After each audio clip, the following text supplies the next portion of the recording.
Medical पाठशाला।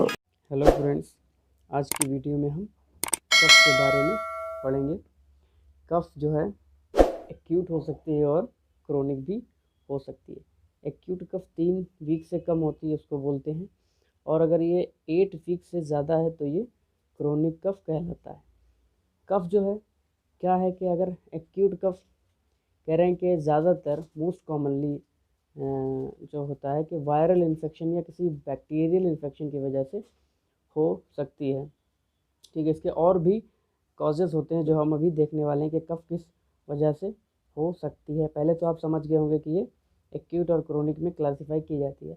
कफ में एक और चीज़ देखी जाती है, स्पूटम आ रहा है या नहीं आ रहा है, ड्राई कफ है या वेट कफ है, या फिर जिसको कहते हैं प्रोडक्टिव कफ है। दोनों कफ अलग तरह की होती हैं और इनकी एटियोलॉजी भी अलग होती है। यहाँ पर अब हम देखने जा रहे हैं कॉजेज़ ऑफ द कफ, कि कफ के क्या वजहें हो सकती हैं।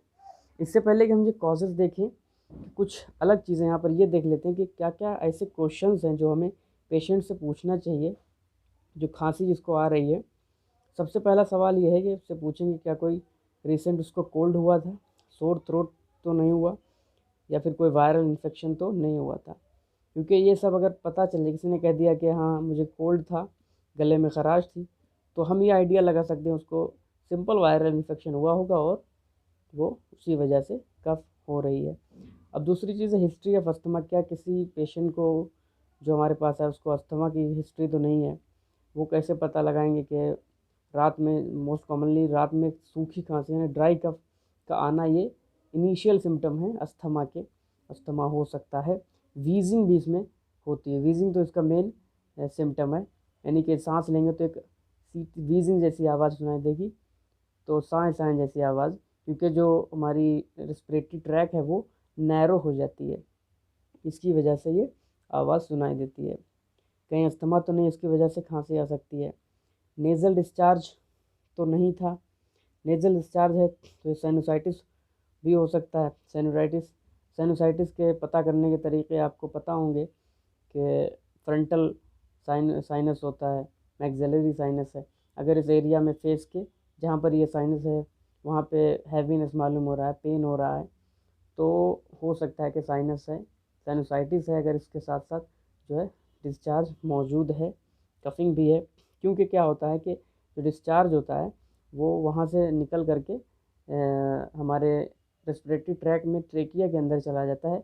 जब कोई चीज़ फ्लूइड, कुछ फॉरेन बॉडी इसके अंदर जाती है तो बॉडी इसको रिमूव करने की कोशिश करती है, जिसको हम कफ कहते हैं। खांसी की सूरत में उसको बाहर निकालने की कोशिश करती है, इसलिए खांसी आती है।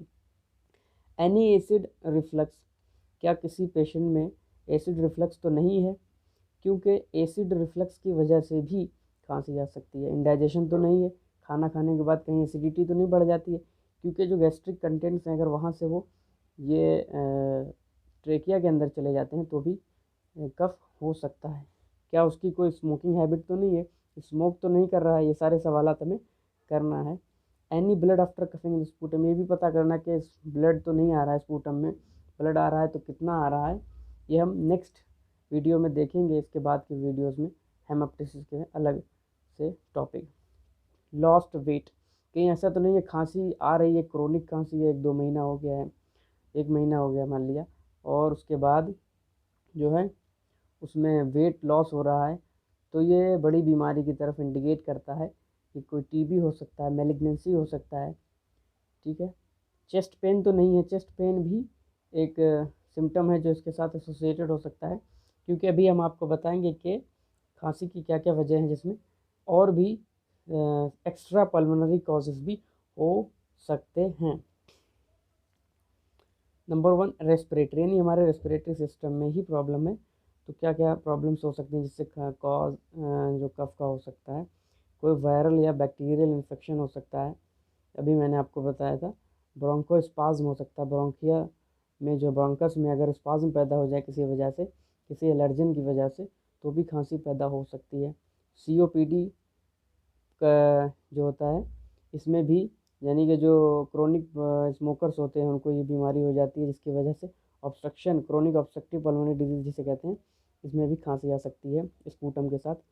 ब्रोंकियोलाइटिस हो सकता है, मैलिग्नेंसी हो सकती है लंग्स के अंदर, या फिर रेस्पिरेटरी ट्रैक में।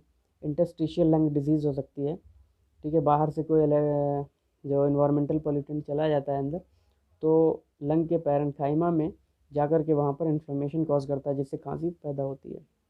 ब्रोंकिक्टेसिस, ब्रोंकिक्टेसिस भी एक ऐसी चीज़ है जिसमें ऐसी बीमारी है जहाँ बहुत ज़्यादा बलगम निकलता है पेशेंट को, लेकिन अभी ये अनकॉमन है क्योंकि बहुत जल्दी ही लोग एंटीबायोटिक्स लेने लगते हैं। सिस्टिक फाइब्रोसिस तो नहीं है, सार्कोइडोसिस है, प्लूरल डिजीज़ है, एस्पिरेशन तो नहीं हो गया है, ठीक है। अपर एयरवे डिजीज़, ये तो रेस्पिरेटरी सिस्टम के अंदर जो है ये बीमारी हो रही थी। अपर एयरवे का मतलब है ऊपर वाला जो रेस्पिरेटरी ट्रैक का है उसमें कहीं पर प्रॉब्लम हो रही है, जिसकी वजह से खांसी हो सकती है, कफ हो सकती है। जैसे post nasal drip, post nasal drip क्या होता है कि जिसे हम नज़ला कहते हैं, इसमें इस सूरत में क्या होता है कि जो वहाँ से बलगम बन रहा है वो सीधा टप टप करके जो है टपक रहा है अंदर की तरफ, बाहर नहीं आ रहा है, ये अंदर जा रहा है। अंदर कहाँ जा रहा है? ये हमारे फेरिंग्स में गिर रहा है, जो कि ये लैरिंग्स में जा सकता है और उधर जीआईटी में जा सकता है।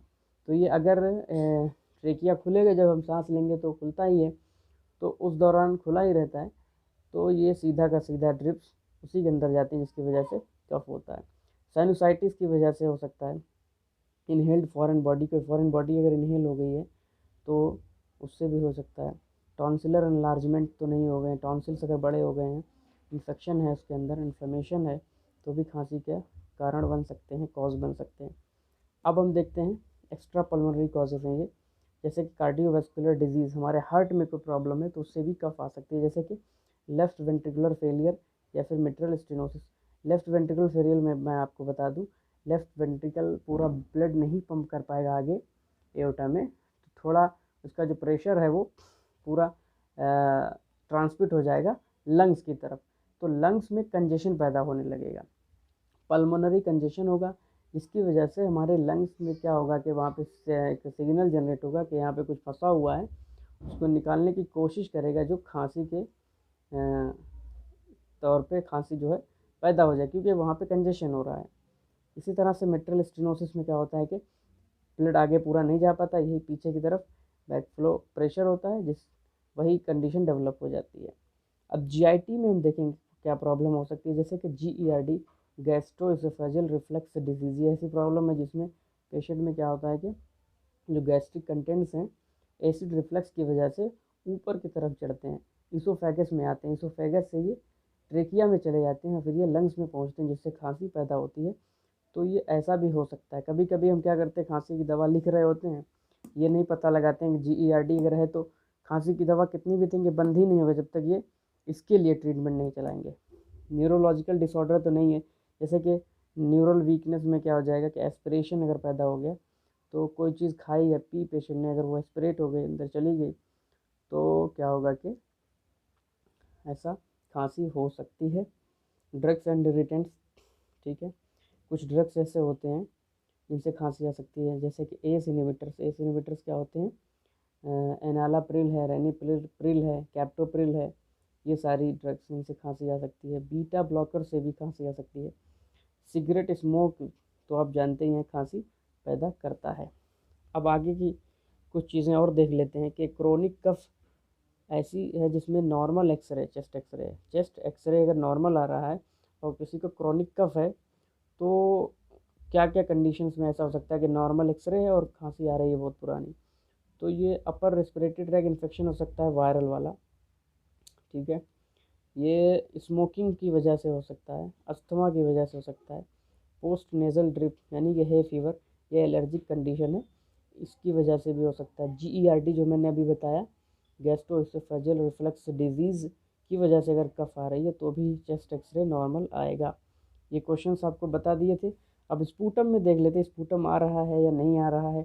स्पूटम अगर जैसे कलर के हिसाब से भी होता है, अगर स्पूटम येलो या ग्रीन है तो ये पुरुलेंसी को बताता है, यानी कि वहाँ पर इन्फेक्शन था किसी वजह से, तो ऐसा हो जाता है। लेकिन कभी कभार एसनोफिल्स के आने से भी स्पूटम जो है येलो हो सकता है, जो कि बिना इन्फेक्शन के येलो हो गया, ये एक मिसगाइडेंस हो सकती है।